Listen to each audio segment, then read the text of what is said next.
The NBA All Star Weekend is officially on life support, and we all know it. It used to mean something. Think about 2016. The vibes were insane. The moments were iconic. That's what this weekend is supposed to feel like. But for 2027, I'm taking over. Adam Silver, respectfully, go take that bald head to recharge in the sun. Just let me cook for one weekend, because this is how we save the All Star Weekend. We start Friday with the 3 point contest. We already seen how Dame hit up Steph. So the lineup will be Steph, Dame, Clay, Book, Concanipple, Tyrese Maxey, and Jamal Murray. Four of the greatest shooters to ever do it. Book, Clay, and Dame, and Curry, they've all won the 3 point contest. Imagine how crazy that's gonna be. Unless Clay treats it like an elimination game and goes 0 for 10. But outside of Clay, that's how you start the night off. Imagine how historic that night will be. Then we get into the dunk contest, and this is where it gets ugly, because I'm not even trying to hate, it was genuinely hard to watch. That shit was ass. We had bro fall mid dunk. Thank God his air saved him, or we would have had the first concussion in dunk contest history. Then we had Jackson Hayes throwing down the most mid dunks we've ever seen. And don't even get me started with bro hitting the Dougie after the most mid dunk of all time. So here's the deal. If the stars are in, we keep it. If not, we ditch it. If John Morant, Anthony Edwards, or Zion Williamson actually show up, we keep it. Because that would be absolute cinema. John Wick just lighting up the crowd. No, not like lighting up to the crowd in dunk sense, not.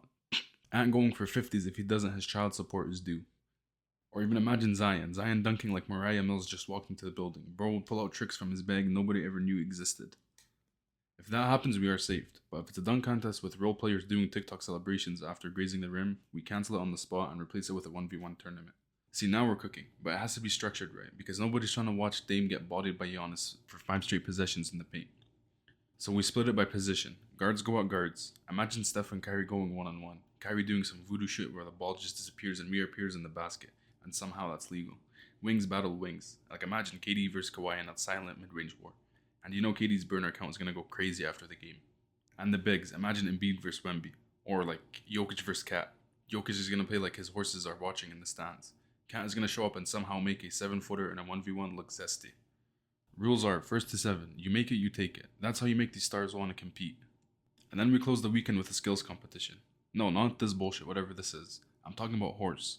Bob McAdoo and Pistol Pete played it once on an NBA stage, so let's bring that back. Like imagine Luka inventing some weird shit from half court, or like even Curry shooting tunnel shots, or like imagine what Kyrie would come up with. Kyrie does some like weird voodoo shit that no one can match, or like even imagine Jokic standing on his horse doing some weird half court shot. And that's what's missing. I don't know why they don't just give us what we're asking for.